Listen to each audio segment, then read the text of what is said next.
Samoa Joe has found himself in a tough position in TNA. A wrestler who is ready to break out as a main event star, but without a political ally fighting for him on the booking committee. Which I would somewhat disagree with, because the booking committee is clearly positioning him as a star. Like, it's not like Joe is still stuck doing X Division stuff. Like, they clearly like, oh god, Samoa Joe's really breaking out, we have to do something. But we still have like Jarrett and Sting and Steiner and Christian that we're too busy doing other things with. Like, that's the balance. It's not like they're not booking him in main event spots. He does feel like a major part of the show. And like, probably like Rhino level. Yeah. Above Monty, but like Rhino level for sure. But I think like the broader sentiment here is like, he doesn't have Jeff Jarrett going, Samoa Joe should beat me. Yeah, there's not like the runway here at the moment for Joe to become champion in the way there probably should be. Frustration with how he has been utilized lately has boiled over into a public confrontation with booking committee member Scott D'Amore at last week's TV tapings, which I think we mentioned briefly last month, but there's more details on here. His concern has been building for weeks, if not months, and gained steam when he was put in the Ultimate X match 3 months ago without concern for protecting him in the match, which I think is still bullshit. Like, the whole thing was he was protected in the match, but listen. The way the match was booked, he was made to look like a less agile X Division wrestler and more of an overweight wrestler unable to climb the cable above the ring, which I don't agree with that. I just don't agree with that being like how... I don't agree with it because the sentiment of the match was like, this guy is a dominant force who will kill you, but he's in a circumstance in which it is not advantageous to be that dominant force that kills people. And frankly, the only way in which we can level the playing field. Otherwise, he'll kill us. Yeah, so like, if anything, it makes him feel more imposing. The trend continued on the last pay-per-view, where his role in the four-way main event contenders match was lowest on the priority list. Sting was protected since he is treated as the top star by bookers. Christian was protected by D'Amore, who sees Christian as one of his guys. I love the idea that Christian needs a political reason to be protected rather than being one of the top stars. And not just the fact that it's Christian, second biggest star in the company. Scott Steiner is Jeff Jarrett's longtime friend, and since he's physically more fragile than Joe, the tendency is to work hard to protect him. Joe was left to fend for himself in the booking of the match. He didn't win the match, which led to him coining himself the undefeated wrestler who never wins big matches. It upset a number of wrestlers, including perhaps Joe, that the leader of the promotion, Jeff Jarrett, seemed primarily concerned with getting in his spots when he interfered, without regard for how it affected everyone else, which I do agree with. That interference spot in that Road to Victory four-way was egregiously unnecessary. It literally only existed to get Jarrett on the show because he didn't have anything else to do on the show. He's a big mark for himself, says one wrestler. Everybody is catching on to it now because Jarrett isn't even trying to hide it.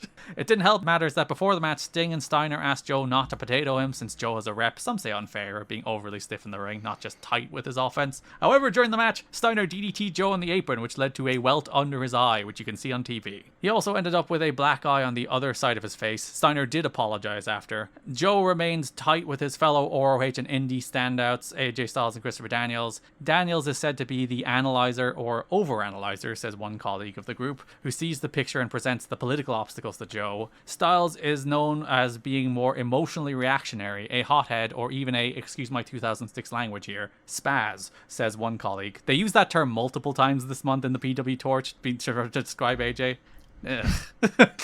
So he takes the case Daniels built and works up Joe emotionally. I like the idea that Joe's like, Styles and Daniels are his hype guys getting him mad about his booking. I think everyone has those guys in wrestling. It's like, oh, you should be main eventing, dude. How are you not world champion? And Joe's like, oh. Some of them are in the media. And so Joe's like, oh, you know, it's a patient game. I'm just getting my main event. But that's like, no, you should be winning the belt.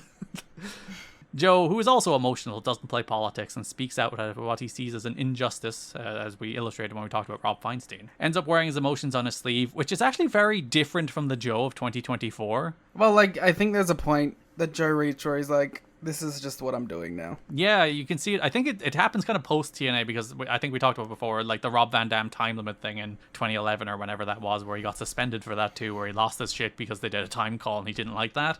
And like obviously the Nash Scott Hall thing in 2007. Like there are multiple incidents of Joe being like really passionate, sometimes to a fault, sometimes he's in the right, maybe displaying it in the wrong sometimes. But yeah, whereas now he is the level-headed, easy as it comes, like what happens and I will just do my role kind of guy. Yeah, and I think that's just like maturing too, I guess.